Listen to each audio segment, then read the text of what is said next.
Halo guys, nah kali ini edisi tahun baru ya, karena video ini dibuat pada tanggal 1 Januari 2021. Jadi hari pertama di tahun 2021. Sebelumnya saya ingin mengucapkan selamat tahun baru 2021 kepada seluruh viewer ya. Semoga di tahun 2021 ini kita semua semakin mendapat berkat, sehat selalu dan cuan terus. Oke, sebelumnya video ini saya akan membahas tentang review ya, apa saja yang bisa kita pelajari selama tahun 2020 ini. Selain itu juga saya akan memberikan insight kira-kira apa momen-momen menarik apa ataupun sektor apa sih yang menarik untuk di tahun 2021. Nah, sebelumnya saya mohon dukungan dari teman-teman untuk subscribe, like, komen, dan juga share ya video ini. Karena ini sudah memasuki tahun 2021, mungkin ada baiknya kita juga merekap ya, apa yang sudah kita dapatkan hasil trading kita selama tahun 2020 kemarin. Dan jangan lupa kita juga harus terus untuk belajar, belajar untuk analisa baik mau technical, fundamental, bandarmologi, terserah di tahun 2021 ini supaya meningkatkan kemampuan kita. Nah, saya sendiri juga di tahun ini mengikuti kursus ya. Ini saya kasih lihat bukunya ya. Kursus CSA yang diadakan oleh CSA Institute. Nah, saya juga mau upgrade diri juga nih, mau ikut sertifikasi pelatihan dari CSA. Oke, sekarang saya akan masuk ke materinya ya. Yang pertama, kita akan market review di tahun 2020 ini, di mana nih pada Januari 2020 indeks kita kan masih di 6.200-an. Terus awal tahun itu masih kita diributkan dengan trade war ya, perang dagang Amerika China. Nah, sampai di bulan Februari ini gembar-gembor Covid itu mulai menyerang di seluruh dunia. China mulai kena, ekonominya mulai hancur, terus masuk Amerika, Eropa. Sampai di bulan Maret itu adalah kehancuran IHSG. Nah, IHSG drop dari level 5.900-an sampai ke bottomnya 3.900. Mungkin teman-teman masih ingat ya, di saat itu hampir setiap hari itu ARB, saham-saham blue chip itu jadi kayak saham gorengan. BCA itu ARB itu jarang sekali pemandangan yang bisa kita lihat ya, sampai drop dan akhirnya dikeluarkan peraturan trading halt dan batas ARB-nya dirubah menjadi 7% untuk mengantisipasi supaya kejatuhan market ini nggak sampai lebih dalam lagi. Nah, banyak saat itu orang-orang prediksi bahwa IHSG ini bisa ke 2000, terus ekonomi harus mau di reset, saham mau di reset semuanya. Ya pokoknya beritanya jelek semua lah di saat Maret itu. Terus kemudian ada rebound ya, karena jatuhnya sudah terlalu parah, akhirnya kan IHSG rebound. Nah, di sini kita bisa mengambil suatu pelajaran. Yang pertama adalah market itu selalu merespon lebih dulu daripada realita ekonominya. Maksudnya gimana sih? Waktu Q1 Indonesia ini sebenarnya GDP-nya masih positif. Jadi Indonesia ini kan kerasanya kenanya itu baru di pertengahan Maret COVID ini. Awal-awal kalau teman-teman masih ingat ya, kan menteri kita, salah satu menteri bilang, Indonesia ini nggak ada COVID yang orang Indonesia nggak bisa kena COVID. Nah, karena iklimnya panas segala macem.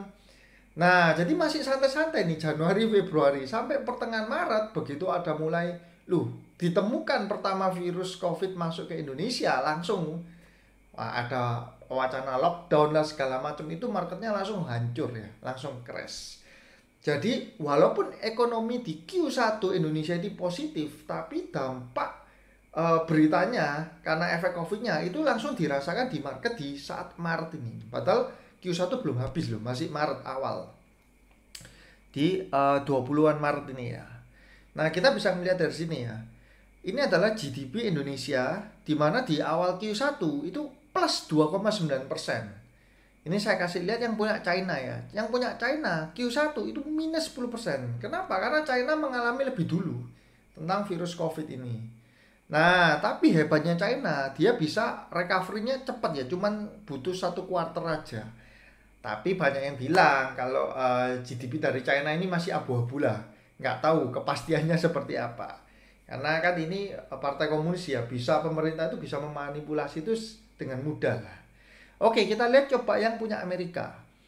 Yang Amerika Q1-nya ini ya minus 5%.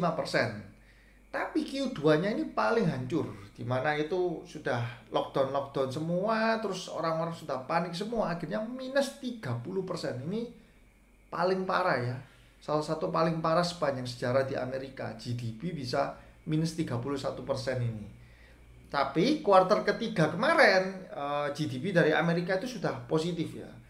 Ini berkat stimulus dari pemerintah di Amerika juga ya, paket besar-besaran lah, injek dana besar-besaran dari pemerintah. Kemungkinan kalau saya menduganya itu adalah dengan printing money seperti itu. Nah, bagaimana dengan negeri kita Indonesia? Q1-nya positif, Q2-nya minus 5,3%. Tapi Q3-nya kita lihat itu minus 3,4. Jadi sudah ada perbaikan. Dari Q2 ke Q3 itu sudah ada perbaikan. Nah, bagaimana dengan Q4? Kemungkinan kalau saya lihat Q4 ini berkisar antara minus sedikit atau sudah positif. Seperti itu. Kemungkinan seperti itu ya. Mengapa kok tidak bisa memastikan pasti positif? Karena Q4 ini masih banyak lah ya kasus-kasus kemarin itu yang menyebabkan ekonomi belum bisa pulih. Salah satunya juga ada pembatasan skala kerja, jadi jam kerjanya kan masih diatur kemarin ya. Sempat heboh-heboh Covid, terus di Desember kemarin kan juga Covid membludak lah. Apalagi di Desember akhir ini kan juga membludak. Seperti itu. Jadi kalau saya prediksi Q4-nya Indonesia GDP itu minus sedikit atau plus, tapi nggak terlalu banyak ya. Mungkin 1%-an lah, plus 1-2% maksimum. Atau minusnya mungkin sekitar minus 0,5 sampai minus 1%. Rangingnya seperti itu. Nah, bagaimana kalau kita lihat dengan negeri tetangga ya? Misalkan kita lihat ini punya yang dekat kita apa ya? Contohnya misalkan Malaysia lah, Malaysia. Nah, kita bisa lihat untuk Malaysia GDP. Nah, teman-teman bisa lihat di website ini ya, Trading Economics. Websitenya free, tidak berbayar, dan kita bisa melihat memantau datanya di sini. Nah, Malaysia ini kuartal 1 dia minus sedikit, kuartal 2 minus parah, kuartal 3-nya ini sudah rebound. Artinya kebanyakan negara-negara di dunia ini dia butuh 2 kuartal. 2 kuartal sesudah itu dia kuartal berikutnya itu akan rebound. Nah, di Indonesia tadi kan Indonesia kan kuartal 1 positif, kuartal 2 negatif, kuartal 3 negatif. Seharusnya kuartal 4 ini harusnya kan positif ya. Ya cuman saya nggak terlalu optimis seperti negara-negara lain ya, habis minus 31 jadi plus 33. Terus yang Malaysia juga minus 16 jadi plus 18. Kalau saya lihat sih belum tentu. Kenapa? Karena Indonesia ini penanganannya untuk COVID relatif lebih lambat lah. Seperti itu. Jadi yang kena COVID ini kan meningkatnya ini belum berkurang. Jadi banyak orang yang bilang first wave-nya ini belum selesai malahan untuk COVID. Nah, ketika ini bottomnya di Maret ini ya, walaupun ekonominya GDP-nya masih plus, itu market Q2-nya di bulan April ini sudah mulai recovery. Jadi saham ini selalu merespon lebih duluan dari realitanya. Nih kalau kita lihat ya, IHSG sudah tidak pernah menyentuh angka 3.900 lagi. Padahal saat itu banyak orang yang bilang ini bisa 2.000 lah. BCA bisa harga sahamnya 10.000, 15.000, BRI bisa tinggal 1.500, segala macam berita buruk itu keluar semua. Nah, ternyata marketnya ini pulih ya. Marketnya pulih, di mana Dow Jones-nya sendiri juga pulihnya juga cepat, didorong dengan sektor teknologi ya. Nah, ini recovery cepat sekali, terus sempat drop ini ya. Terus orang-orang di saat September ini orang-orang bilang bahwa ini panik ini. Bisa drop parah lagi. Nah, bisa sampai ke level 3.000-an lagi, 3.900 lagi. Tapi ternyata sahamnya tidak sampai hancur parah ya. Jadi kita bisa mengambil 2 kesimpulan. Yang pertama adalah market selalu merespon lebih cepat, dan yang kedua adalah ketika saham itu hancur-hancuran, itu psikologis marketnya lagi panik semua di bulan Maret, seperti di bulan Maret ya, itu saat yang tepat untuk kita akumulasi gede-gedean. Jadi kita nggak usah takut. Tapi kalau kita mau akumulasi di saat marketnya hancur seperti itu, kita harus akumulasi yang blue chip, jangan yang second liner. Kenapa? Karena yang mantul duluan nanti, yang rebound duluan itu pasti blue chip duluan. Tidak mungkin second liner tuh rebound duluan semua, nggak mungkin. Pasti blue chip duluan. Nah, kalau seumpama nanti di 2021 kita ada mengalami suatu gejolak, terus market drop parah, jangan lupa untuk akumulasi yang blue chip. Seperti itu. Nah, ini September saya masih ingat juga orang-orang prediksi bakal ke level 3.900 ini ya. Ternyata strong ya, IHSG masih strong, sama bursa dunia pun masih kuat, Amerika pun juga bullish terus, malah bullish sampai di Desember. Di penghujung tahun ya, di Desember ini naik gila-gilaan menyentuh level 6.000 sekian. Nah, pada saat di November ini kan saya sempat bikin video apakah IHSG ini bisa tembus 6.000 seperti itu. Di saat banyak orang yang malah prediksinya itu IHSG bakal closing itu di angka 4.000-an lah, 4.000 5.000. Nah, ternyata marketnya bullish, positif ya. Terus apa yang bisa kita pelajari juga di tahun 2020 ini? Yang pertama itu kan efek dari COVID juga ya. Kita lihat bahwa beritanya itu banyak kan, market itu dibikin, bukan market lah, maksudnya penduduk Indonesia ini kan dibikin panik semua. Wah, COVID setiap hari meninggal. Nah, banyak orang-orang itu yang work from home ya kan, nggak bisa berbisnis segala macam. Jadi sebenarnya saya melihat ekonomi itu belum pulih seperti sahamnya. Jadi ekonomi Indonesia secara makro itu tidak tercermin dari saham sekarang ini. Saham ini kan sudah 6.000 lebih, sudah hampir kembali ke awal tahun kan di 6.000, 6.200 kan. Di Desember ini sudah mau pulih. Nah, secara ekonomi itu sebenarnya belum. Karena apa? Karena ya saya juga punya teman-teman yang rekan dari bisnis ya, mereka juga bilang belum lah, omset itu belum kembali full. Dan masih boleh dibilang itu masih susah lah, walaupun sudah ada perbaikan ya. Kalau mungkin di bulan Maret itu kita lihat jalan-jalan itu sudah kosong, kayak kota zombie lah, kota mati. Sekarang sudah mulai rame kan, di Surabaya, di Jakarta, orang sudah mulai rasional lah ya. Kalau nggak kerja di rumah terus ya nggak mungkin bisa survive itu. Nah, terus apa yang menarik di tahun 2021 nanti? Kita bisa melihat bahwa ada beberapa hal yang patut kita cermati. Yang pertama itu adalah 5G ya. Teknologi 5G akan masuk di tahun 2021 ini. Entah implementasinya akan benar-benar di tahun 2021, kita nggak tahu ya. Karena apa? Karena infrastruktur untuk 5G kan juga memang harus memadai lah ya. Mungkin di kota-kota besar terlebih dahulu infrastrukturnya. Nah, di mana pemenang tender 5G itu ada 3 ya, Telkom, Friend, dan Hutchison kalau nggak salah namanya ya. Di mana Hutchison ini yang mau gabung dengan ISAT ya. Terus harga Indosat ini kan naik kenceng sekali. Seperti itu. Sedangkan saham Friend yang juga pemenang frekuensi 5G ini malah sahamnya ambrol, merosot terus.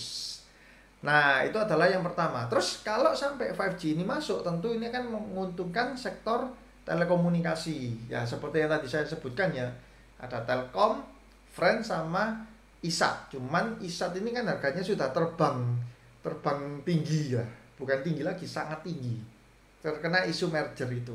Tapi kalau Telkom masih belum, harganya masih ya cukup oke lah ya, kita kalau mau masuk masih bisa. Nah, kalau untuk saham Telkom. Kalau Friend ya, mungkin Friend ini saya lihat itu terlalu banyak retail ya yang ada di saham Friend.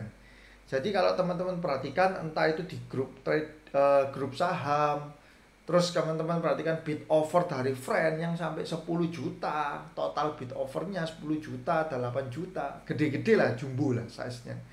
Nah, jadi kalau mau mengangkat harga saham ini butuh uang itu yang sangat besar sekali untuk di Friend ini. Cuman kalau secara valuasi saya melihat sebenarnya Friend ini juga salah satu yang sangat menarik lah. Tapi momentumnya kita masih belum tahu kapan bisa masuk ke saham ini. Terus, oh ya, ada lagi yaitu yang di tahun 2020 adalah kita bisa belajar dari kasus Asabri dan Jiwasraya ya, di mana untuk saham-saham Jiwasraya kan terkena kasus ya, di mana ada polisnya itu gagal bayar lah, intinya itu minta direstruktur. Jadi polisnya yang harusnya mendapat manfaat seperti bunga itu nggak bisa dibayarkan karena apa? Karena ada kasus yang melibatkan si Beni Cokro dan Heru ya, Heru Hidayat sampai masuk pengadilan, terus sampai divonis penjara segala macam. Tapi kalau kita lihat saham-sahamnya ini ya, saya kasih lihat ada Pepro, SMBR, Nikel, Fire, malah saham-saham ini. Nah kita lihat. Nah ini ya. Contohnya nih, PPRO marah di 50 ini. Dia sampai break sempat ke 128 tertinggi. Sekarang ada di level 94. Nah, itu untuk contohnya yang PPRO. Terus SMBR kita lihat lagi. Ini yang saya sebutkan saham Jiwasraya dan Asabri ya. Nah, ini ya, sempat dia di bottomnya Maret itu di level 150. Sekarang ada di level 1000. Tertingginya 1300. Naiknya itu hampir 10 kali lipat. Untuk saham-saham yang seperti ini, Jiwasraya, Asabri. Terus misalkan saya kasih lihat apa? Nikel. Nikel kita juga melihat bahwa di Maret kejatuhannya itu ada di level 230-annya, 238. Sekarang ada di level 1400. Tertingginya ada di level 2000 atau naik sekitar 8 kali lipat. Nah, jadi di mana ada suatu kondisi yang apa ya? Oh, ini berbahaya ini. Kena kasus Jiwasraya saham-sahamnya ini. Malah saham ini terbang semua. Nah, mungkin kita bisa cermati itu saham-saham yang punya BUMN ya. Jangan ambil yang nggak BUMN. Contohnya apa? Kan ada yang MJRX. Saya kasih lihat ya, MJRX. Nah, ini kan sampai hancur ya. Terus kalau nggak salah ini sudah mau pilot lah. Kalau nggak salah ya, saya nggak tahu masih aneh nih. Jadi ini hancur, sahamnya masih tidur terus di 50. Ini punya Beni Cokro, Hansen kalau teman-teman tahu ya. Nah, kalau yang ini nggak bangkit ya. Cuman kalau tadi Pepro, terus Nikel, terus SMBR itu punya government semua. Itu saham-saham yang BUMN atau anak BUMN. Nah ini PPRO ini kan anak perusahaan dari PT PP Property. SMBR ini semen. Nah kalau kita lihat kepemilikannya, ada pemerintahnya. Pemerintah 75%, Jiwasrayanya 9%. Terus kalau kita lihat Nikel juga ada. Nikel ini punya Asabrinya. Nah terus yang utamanya adalah Krakatau Steel. Terus ini ada Jepang. Krakatau ini juga salah satu BUMN ya. Nah ini jadi anak BUMN juga, NIKL ini. Terus ya kalau Pepro ini ada di Jiwasraya dan Asabri. Nah ini Jiwasraya dan Asabri. Jadi ini juga salah satu kejadian cukup menarik tahun 2020 di mana ada kasus di dunia investasi Jiwasraya dan Asabri, tapi sahamnya ini malah lompat. Nah, cuman kalau memang kita mau masuk ke saham-saham seperti ini, jangan sampai jumlahnya terlalu besar ya, karena ini memang sahamnya high risk high gain seperti itu. Terus selain dari 5G, kira-kira 2021 apalagi yang menarik adalah dari SWF ya, Sovereign Wealth Fund, dimana yang sudah saya bahas di video saya sebelumnya. Itu kebijakan SWF ini akan menguntungkan sektor infrastruktur. Nah, terutama adalah kayak Wika, WSKT, PTPP, dan mungkin adalah anak usahanya. Seperti itu. Itu jadi kita patut cermati saham-saham yang mendapat sentimen positif seperti ini dari 5G dan SWF. Terus kalau kita ingat-ingat lagi di tahun 2020 ada fenomena itu di saham farmasi ya, yaitu KF dan INAF. Di mana KF dan INAF ini kalau kita lihat secara chartnya ya. Nah ini ya, KF ini di bulan Maret itu harganya 500-an. Terus sempat menyentuh 5.400. Artinya naik 10 kali lipat juga. Nah ini efek berita dari vaksin ya. Nah, jadi kita bisa melihat bahwa oh iya ya ternyata kena efek corona, terus kan pasti ada vaksin. Nah, farmasi pasti diuntungkan dong. Ternyata naiknya bisa sampai 10 kali lipat. Seperti itu. Terus kira-kira tahun depan juga apalagi? Mungkin kita bisa melihat itu dari tambang ya, tambang nikel terutama. Karena nikel ini kan menjadi salah satu komoditas yang banyak dicari juga. Ketika Tesla mau masuk bikin mobil listrik butuh litium. Nah, nikel sendiri banyak sekali kegunaannya lah di kehidupan sehari-hari. Nah, jadi nikel, semua emiten yang berbasis nikel akan mendapat keuntungan juga. Contohnya seperti apa? Kayak Antam, Inco. Nah, itu adalah emiten-emiten yang ada hubungan dengan nikel. Sampai kalau nggak salah itu Harum itu juga dia mulai ekspansi bisnisnya itu ke arah tambang nikel juga. Kayak gitu. Terus ada ini berita dari BRIS ya, di mana ada mau merger. Nah, saham BRIS ini malah lebih gila lagi nih. BRIS ini di bulan Maret harganya itu masih ini ya, di level 200-an ini. Paling bottomnya itu malah 139. Sekarang ada di level 2200.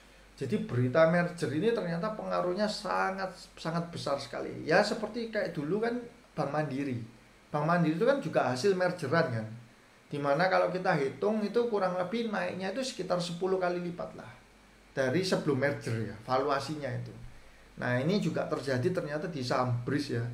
Dari level 100-an sekarang sampai ke level 2000-an. Naiknya itu bahkan lebih parah lagi. Berapa kali lipat ini. Orang kalau pegang saham ini dari Maret sampai sekarang sudah kekayaannya naik 12 kali lipat ya kurang lebihnya. Nah, itu adalah market review di tahun 2020 dan untuk outlook-nya ya di 2021. Jangan lupa juga kita patut cermati kalau untuk yang suka invest long term itu ada di emiten rokok. Karena emiten rokok ini yang belum mengalami kenaikan ya, masih harganya di bottom. Kayak ada di MSP, terus ada GGRM, di mana MSP sempat menyentuh 5.000, GGRM sempat menyentuh 100.000 ya. Sekarang tinggal 1.500 dan 40.000. Jadi ini adalah emiten yang belum mengalami kenaikan. Terus kira-kira apa lagi yang menarik? Kalau saya pribadi melihat misalkan seperti ini. Kalau misalkan teknologi 5G ini benar-benar diimplementasikan ya, bisa diimplementasikan dan orang-orang kalau saya sih percaya bakal menggunakan teknologi 5G ini kebanyakan. Jadi semua handphone yang tidak mensupport 5G itu pasti akan dijual dan mereka beralih ke handphone yang support 5G. Nah, teman-teman bisa bayangkan hampir sekarang ini kan hampir seluruh penduduk Indonesia itu pasti punya handphone kan. Hampir semuanya lah. Walaupun kalangan low pun mereka biasanya tetap punya handphone. Kalau seluruh penduduk Indonesia yang punya handphone ini sebagian besar itu menjual handphone dan membelikan handphone yang ada 5G-nya, otomatis penjualan dari handphone ini akan naik tajam. Nah, teman-teman bisa pikir sendiri lah, kira-kira sektor apa yang berhubungan dengan penjualan handphone itu. Mungkin dari emiten yang sebagai penjualnya, atau emiten yang merakit handphonenya, emiten yang berhubungan dengan 5G handphone ini akan mengalami sentimen positif seperti itu. Tapi itu dengan kondisi kalau sampai tahun depan memang benar-benar sudah diimplementasikan ya 5G-nya itu. Nah, terus apalagi kira-kira? Saya juga melihat dari sisi ekspor impor ya. Karena efek dari COVID, ekspor impor ini kan pasti drop tajam kan di Indonesia. Nah, bukan di Indonesia saja lah, di dunia kan.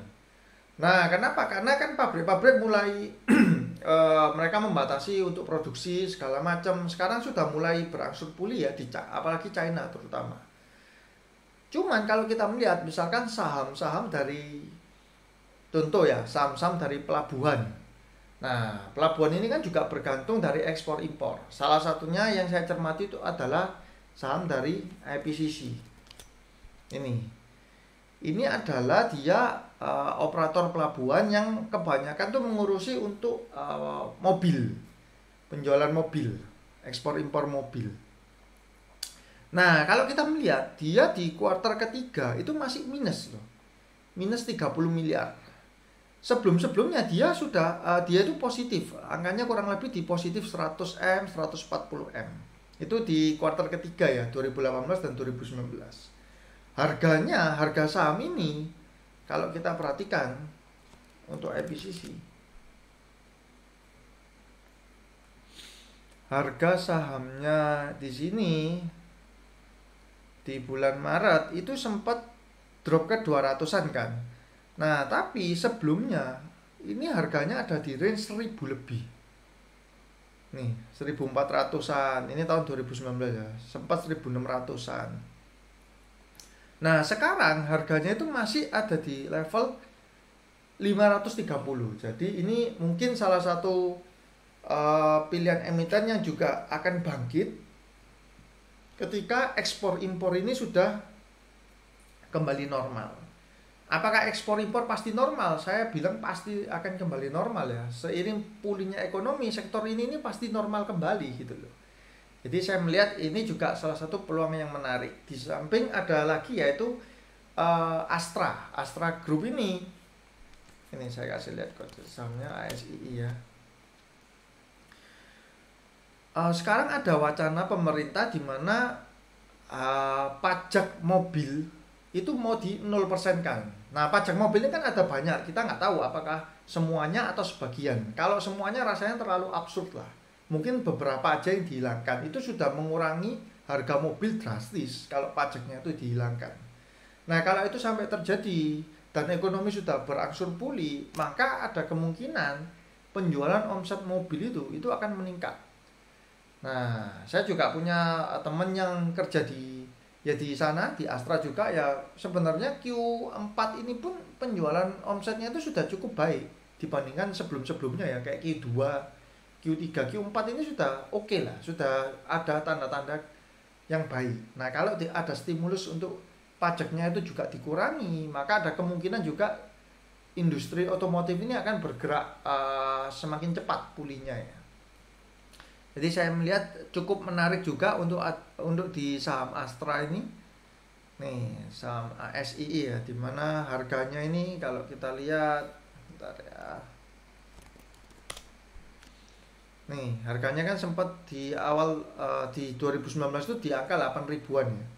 Sekarang ada di level sekitar 6 ribu lah. Memang pergerakan untuk saham-saham yang seperti ini adalah untuk defensif ya, bukan pergerakannya jarang sekali. Kayak Astra ini 1 tahun bisa naik sampai 100%, itu jarang sekali. Ini saham-saham defensif nih, dari 8.000 nih, 8.700-an drop sampai 3.000 di Maret, di Maret. Terus dia sekarang pulih ke level 6 ribuan. Nah, ini juga cukup menarik kalau kita melihat bagaimana nanti kalau ketok palu memang ada pajak mobilnya itu ada beberapa yang dinolkan, otomatis harga mobil kan jadi murah. Orang-orang kalau mau ganti mobil sudah ya lebih gampang lah.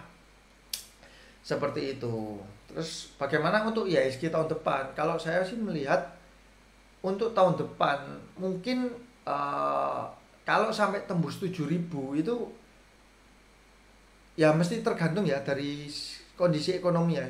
Cuman kalau saya pribadi melihat mungkin angkanya ada di level 6.000 sampai 6.700 lah.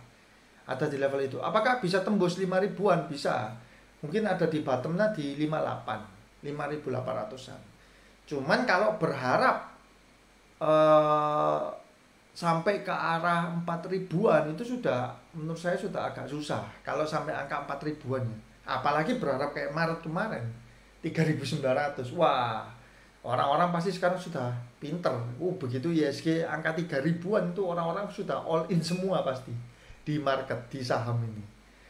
Nah, jadi saya melihat mungkin tahun depan ada IHSG-nya ini ada potensi kenaikan, tapi nggak terlalu sampai signifikan sekali. Kita melihat juga lah, dari kan awal tahun ada pelantikan Joe Biden. Kalau memang resmi ya, secara elektoral kan dia memang sudah vote menang, tapi untuk sahnya secara legalitasnya kan nanti Januari pelantikannya itu. Nah, Joe Biden ini pro dengan stimulus ekonomi. Nah, dimana kalau stimulus ekonomi kan pasti ya, kalau saya menduga sih pasti printing money lah ya. Nggak mungkin kalau Amerika ngasih 2.000 dolar nih ke keluarga, terus dikali seluruh keluarga di Amerika Serikat, berarti butuh uang kan sangat banyak. Nah, kemungkinan ya pasti dari printing money, mereka cetak uang lah.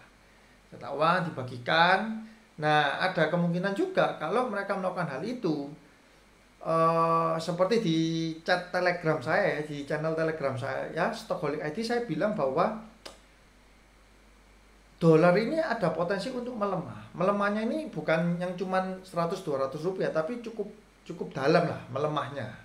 Terus apa yang menarik itu adalah di emas dan Bitcoin. Jadi saya melihat kenapa, karena emas dan Bitcoin ini kalau mata uang melemah pasti dua instrumen ini pasti naik gitu loh. Jadi orang-orang akan mulai beralih dari pegang mata uang dolar ke arah emas ataupun ke arah Bitcoin. Nah, memang terbukti ya, waktu saya chat itu Bitcoin di angka 380 jutaan. Kalau per hari ini saya kasih lihat ya. Bitcoin sendiri sudah angkanya udah 414, sudah jebol 400 juta. 414 juta ini. Nah, ini ya. Nah, kita lihat ini ya. Di akhir Desember kemarin itu masih 300 jutaan kan. Terus sekarang sudah angka 414 juta. Ini menurut saya sangat wajar. Kenapa ya? Karena orang-orang pasti tahu lah kalau stimulusnya itu digelontorkan, mata orang yang pegang dolar ini kan jadi value-nya itu berkurang. Karena jumlah peredarannya semakin banyak kan. Jadi pemerintah di Amerika harus berpikir bagaimana supaya mengedarkan dolar ini ke negara-negara luar juga, supaya mata uangnya ini nggak terlalu banyak beredarnya di masyarakatnya sana. Kalau terlalu banyak beredarnya, otomatis value-nya ini akan berkurang. Jadi Amerika harus cari cara supaya bisa membuang lah dolarnya. Negara-negara lain harus pakai dolar semua. Seperti itu. Jadi Bitcoin kalau saya melihat mungkin angka 600 juta itu bisa tembus di tahun 2021. Angka 500-600 juta itu potensinya masih tinggi. Nah, seperti itu. Emas pun mungkin terdekat akan menembus angka 1.900 ya. Dimana kemarin, ini sekarang berapa ini? Ini sudah mau tembus nih 1.900 ya. Kemarin ini masih 18. Nah, ini masih berapa hari yang lalu ini masih di angka 1.800-an ini. Nah, ini 1870. Sekarang sudah hampir 1.900. Mau jebol. Nah, kemungkinan juga akan tembus ke angka 2.000 di emas ini di tahun 2021 ini. Oke, kita akan lihat dulu perkembangan dari 2021 ini. Semoga ya, semoga COVID ini bisa diatasi, vaksin bisa menyeluruh. Terus kan ada banyak yang bilang itu sekarang orang yang terkena COVID yang bisa diobati dengan plasma. Jadi plasma ini maksudnya ada orang yang sudah kena COVID terus dia pulih sembuh. Nah, dia mempunyai antibodi, kekebalan. Dimana kalau itu plasmanya itu diinjekkan ke penderita COVID yang belum mempunyai kekebalan, itu akan cepat untuk pulihnya, pulih lebih cepat lah. Kenapa? Karena dari kekebalan dari plasmanya itu akan mengajarkan ke sel darahnya untuk bagaimana cara berperang melawan COVID. Nah, kalau COVID ini sudah bisa diatasi segala macam, ya saya rasa ekonomi akan pulihnya bisa lebih cepat, walaupun mungkin benar-benar pulih itu nggak di 2021 ya, mungkin di 2021 akhir atau di 2022 seperti itu. Jadi ketika itu benar-benar sudah pulih, saya rasa akan bullish, market ini benar-benar bullish gila-gilaan. Nah, jadi 2021 kita akan ya benar-benar kita akan pantau lah ya bagaimana perkembangannya, sambil jangan lupa terus mencari saham-saham yang under value, karena pasti ada peluang di setiap tahun, walaupun entah itu dulu ada COVID, nggak ada COVID. Nah, karena saya juga sering ditanyai, apakah nggak telat kalau masuk di market saham sekarang, dimana harganya kan sudah naik, nggak kayak Maret kemarin. Nah, menurut saya pribadi kalau saham itu nggak ada kata telat ya. Jadi kayak dulu pun nggak ada COVID. Nah, dalam setiap tahun itu pasti ada peluang, saham-saham yang naik itu pasti ada lah. Jadi kita jangan sampai masuk di market hanya karena waktu COVID harga sahamnya drop. Jangan. Kita punya mindset untuk jangka panjang dong. Nah, saya juga senang kalau ketika melihat ya bahwa dari data investor saham di tahun 2020 ini kenaikannya paling signifikan, 100%. Jadi kalau sebelumnya itu di angka 1,5 jutaan, sekarang ini di angka 3,7 jutaan orang investor saham. Jadi semakin banyak masyarakat Indonesia yang berinvestasi di saham, itu semakin bagus ya, semakin IHSG ini jadi nggak terlalu dikontrol sama asing gitu loh. Masa IHSG itu asing cabut, IHSG rontok, asing masuk, IHSG naik. Nah, kalau penduduk Indonesia semakin banyak berinvestasi di saham, itu juga menjaga kestabilan. Asal jangan dibuat benar-benar full trading semua ya, jadi sama aja kalau seperti itu. Kita harus punya juga lah portfolio yang untuk berinvestasi. Oke, sekian dulu analisa hari ini di tanggal 1 Januari ini. Semoga saya doakan ya untuk teman-teman yang menonton video ini, tahun 2021 kita cuan semakin banyak, kita semakin menemukan banyak peluang di tahun 2021. Semoga ekonomi juga pulih dan kita sehat selalu. Oke, sampai di sini juga videonya. See you guys.